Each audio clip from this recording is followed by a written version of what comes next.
j'en profite aujourd'hui d'avoir une pause pour vous faire une petite vidéo puisque ce matin j'ai des rendez-vous, cet après-midi aussi, donc je vais pas travailler mes cours aujourd'hui et là je suis à la pause de midi, j'ai 1 heure et j'en profite pour m'adresser à vous pour le coup puisque j'ai pas beaucoup de temps en général.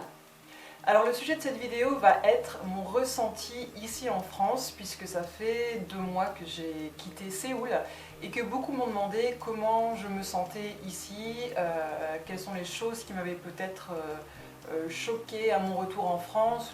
Alors la première chose que j'ai envie de vous dire, c'est que je suis très heureuse actuellement en France et que je ne regrette absolument pas ma décision d'avoir quitté Séoul. Sachant que je suis revenue en France avec un objectif précis, je suis vraiment très motivée et je ne tourne pas en rond dans ma chambre à pas savoir quoi faire et à me lamenter, j'ai vraiment pas le temps pour ça, donc je sais pourquoi je suis ici. J'aurais pas pu le faire avant, honnêtement, j'avais besoin de vivre mon expérience à fond, mais là, après 3 ans et demi, c'est vrai qu'il était vraiment temps de prendre une décision.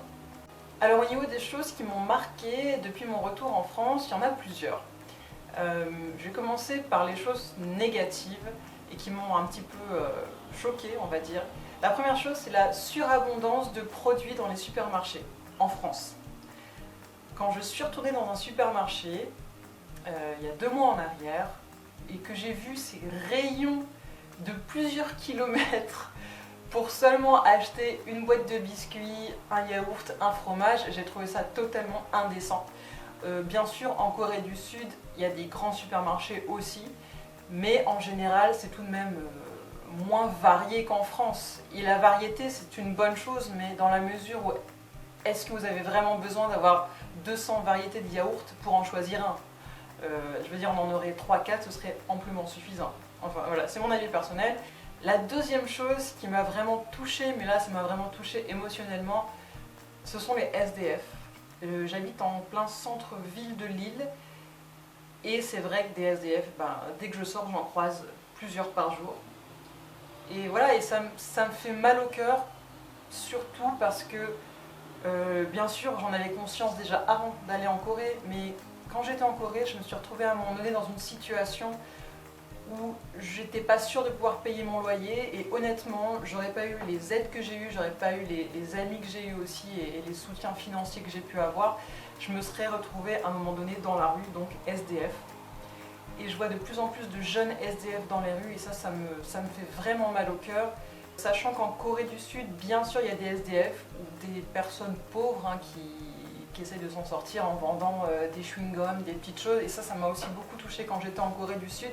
Mais je sais pas, la pauvreté en France, elle est vraiment encore plus visible, je trouve, que par exemple au Japon, où là les SDF ne vont pas réclamer de l'argent parce que ça se fait simplement pas. Voilà, donc on les voit pas, ils sont dans les coins, ils dérangent personne.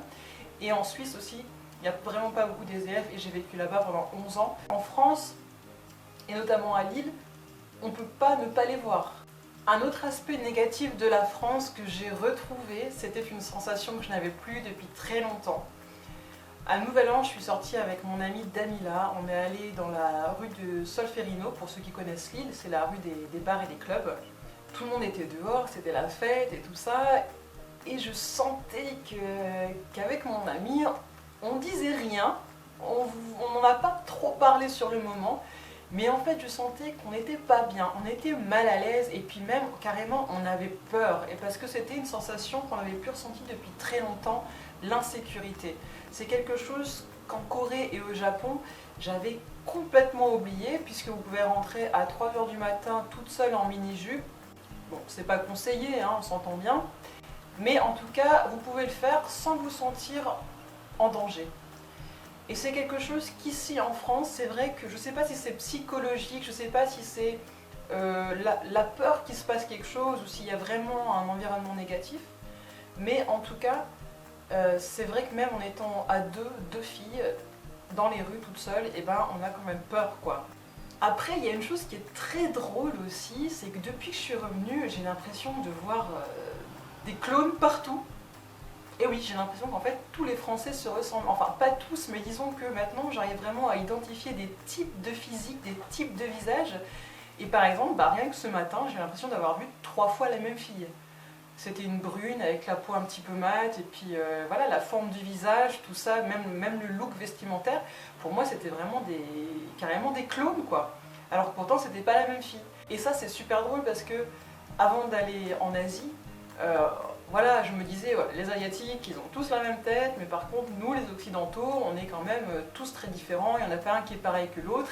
Et en fait, je me rends compte maintenant que en Asie, eh ben, il y a des types de physiques différents, et en Occident, en France notamment, on a aussi des types de visages différents, mais tout de même plein de visages similaires en fin de compte. Et ça, c'est très bizarre.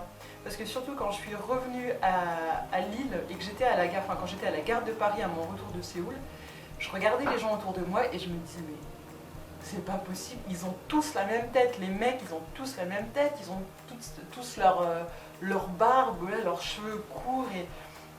Ouah, ça m'a fait un choc, c'était vraiment très étrange pour moi.